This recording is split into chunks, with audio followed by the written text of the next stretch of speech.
The following program is brought to you by Jack Miller. It's Down to Business with Jack Miller. Forget what they teach you in school. This is real life, not Wall Street, but Main Street. A real show on what's really involved with starting and running a business with all the ups and downs. Our guests will answer your questions and provide you with valuable information. Stay tuned and join in the conversation. Hello, everyone. This is Jack Miller and Todd Cohen again. We are pleased to be joined by Katie at Adam and Eve. Katie, thanks for sticking with us during the break. Oh, definitely. It's a pleasure again to interview you. Todd and I are both in the real estate and finance world. We're usually buttoned down guys, pretty reserved, so this is fantastic for us. So let me jump to the business side of this, and then we'll talk the fun side. I would think, not knowing, that the margins in your business are incredible. They are. There's a lot more competition now, though. Well, that's what I was going to say, too. I would also imagine that it's so easy for someone to sell the stuff online. And how much of your business has changed because somebody could open up with better SEO or better marketing and I would think pick up a good amount of market share. So how much of your 300 staff is focused on the marketing side of it? And again, I happen to know that you do, I would assume, I shouldn't say I know, that you have a bunch of streams. Organic search, I suspect, is one of them. I think you have an affiliate program. Retail is one. I don't know if you do any pay-per-click or anything like that. But how much of your efforts is focused on driving in the revenue and sales? We have a division in our marketing in our marketing department that, focuses on that solely. We're always trying new things, advertisements, magazine ads still work for us sometimes. The Internet's opened up a whole new world. Do you guys have proprietary products, or do you always? We do. We don't actually manufacture anything here, but we do have like our own line of toys that are made to our specifications. Got it. Where are those manufactured? Those are mostly manufactured abroad. Got it. Mm-hmm. So you guys measure, I assume you measure just like any traditional business, cost per customer to acquire, things of that nature? Mm-hmm. We have, cost per thousand generally is how we look at it. How much of your business is repeat business? Quite a bit. Do you have any like continuity programs? Like when you were selling, like, for example, the condoms, I would think that would be a great continuity program, where you're shipping them, I don't know how they sell them, 3 or 6 or 10 or whatever, and then maybe every 30 days they get another grouping of them. We've tried things like that, but they haven't really worked for us that well. Now, we do have, our multi-buyers, we like to call them, our repeat customers, and we offer them special products or special offers to try to get the repeat business. Gotcha. Now, it would seem, I went to your website, and I know you sell franchises. Mm-hmm. It would seem, and I have to tell you, I've been in the mortgage and financing business for 30 years, but I was thinking about it last night. I should quit this and come in your business. What's required to open a franchise?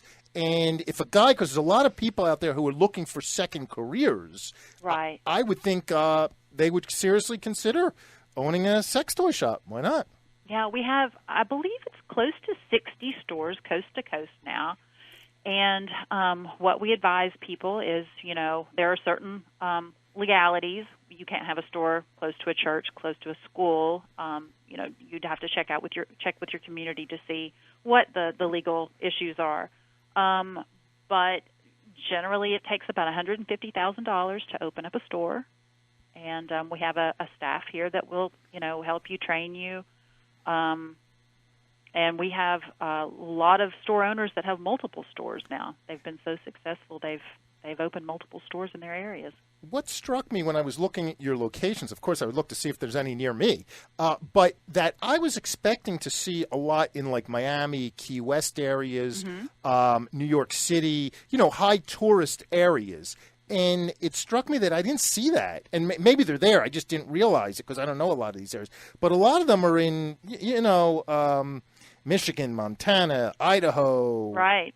Arkansas, and I was curious as to why you didn't think you're seeing these in what I'll call like the cities. Mm-hmm. And I know we've had interest in New York, in Manhattan, but real estate is so expensive there. I think that's a big, stumbling block.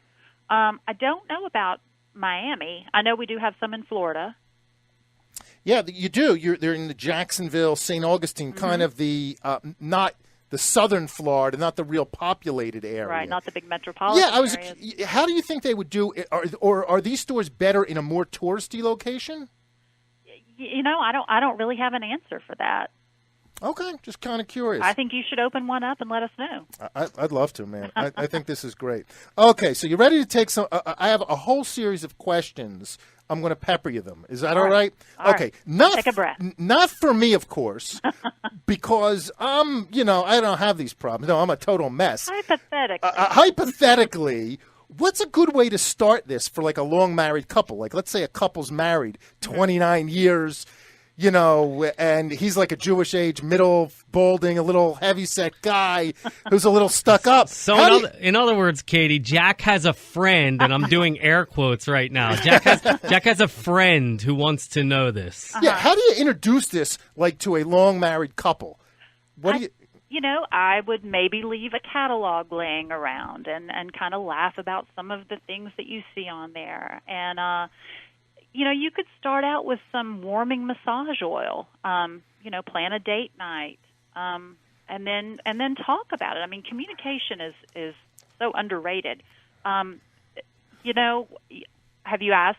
Has your friend asked his wife there you go. how she would feel about maybe having a vibrator? I think my friend would be scared to ask his wife because my friend is afraid of rejection, and I don't know. I'd be intimidated. I think what am I supposed to say? Oh, honey, the lasagna was good. How about this, whatever size vibrator? I don't know. I guess you got to gradually do it. Well, I mean, starting off with, a blindfold or some warming massage oil or a scented bubble bath. I mean, those are baby steps. Good way. Okay, so you got to start small. Now, where do you think is, again, for a couple, what do you think like the entree is, like the first toy they should buy? There are dual rings that, can please both partners at the same time. A lot of men like to watch their women pleasure themselves. Oh, I like that. We like that. Everyone likes that. So, a little pocket rocket or, a vibrating bullet, which you can use while you're together. Okay, that's good. Okay, yeah, good, I mean, good. just, little things to kind of spice it up, and then you can see where you want to go from there. What do you think about surprising her or him with it? Could be the wives buying it for the males. I'd like that. Is it something like you buy them this for their birthday or for Christmas or whatever, or Hanukkah or, whatever it is? Yeah. Or so you just surprise them with it? Definitely. But, I think one of the things you need to remember is you don't want to surprise them with anything that might be intimidating or might, cause any insecurity.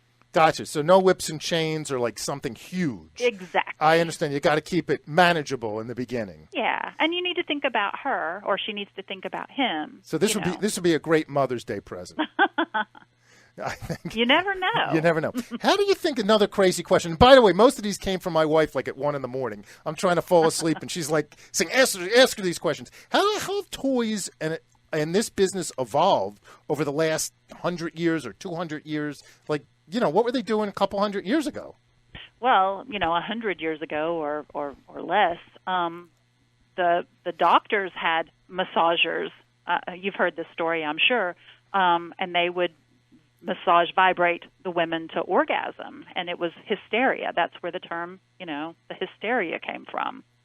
And from there, smaller handheld massagers came about, and people realized, wow, this is pretty amazing. And they've gotten smaller, and they've gotten more bells and whistles, and, there are toys for internal use, external use, for couples to use together, toys that don't look like toys. So if your kid or your, mother-in-law happen to find them, you're not going to be mortified. Gotcha. Is this bigger with the gay community or the straight community? That's a good question. We actually have a gay male division, Adam Male, and we sell a lot of toys, large toys, different types of toys. But I think overwhelmingly it's couples. Really? Hetero couples, yeah. It's funny. My wife and I had the discussion. We were thinking it was the opposite, but what do we know? Now, in your stores, in your actual physical locations, would you say they're frequented more by guys alone, couples, girls alone? Generally couples. Couples or, girlfriends will come in together. Sometimes guys will come in together, but generally couples. By the way, I think yesterday was National Bisexual Day. That is a fascinating fact. I know. Do you think bisexual people are happier than married people? I think they're happier than they were before they sort of figured that out. I don't know. I have a theory, and I don't know. Maybe Katie, you know this, or maybe I don't know. You have an opinion, and I have no scientific knowledge other than my 50 years of life. But the gay people I know seem much happier than the straight people, the heterosexual people. Fact, fiction? I don't know. What do you think? It seems that way. I agree. It seems that way. Maybe it's because they've let go of so many of the inhibitions. Could be. So tell us your story a little bit, Katie. We want to get a little bit behind the curtain, a peek of how someone like you has a great radio voice, obviously. Well, thank you. How'd you get into this business, and sort of what was the career trajectory? Well, my degree is in journalism and public relations. I lived in New York for a while after college and ended up in North Carolina with my first husband and saw an ad in the paper looking for a copywriter and figured it out because we'd heard whisperings that Adam and Eve was based out of this area. And I thought, well, this would be hilarious to go and see what it's really like, and no intention of actually taking the job, but just because we'd all heard of Adam and Eve. Wait, Katie, I apologize. I have to take another break. I apologize in the middle of your personal life, but Okay. Stay with us for 2 minutes. I'm sorry. right. I wasn't paying attention. We got in trouble. We'll hear it when we come back. Yeah.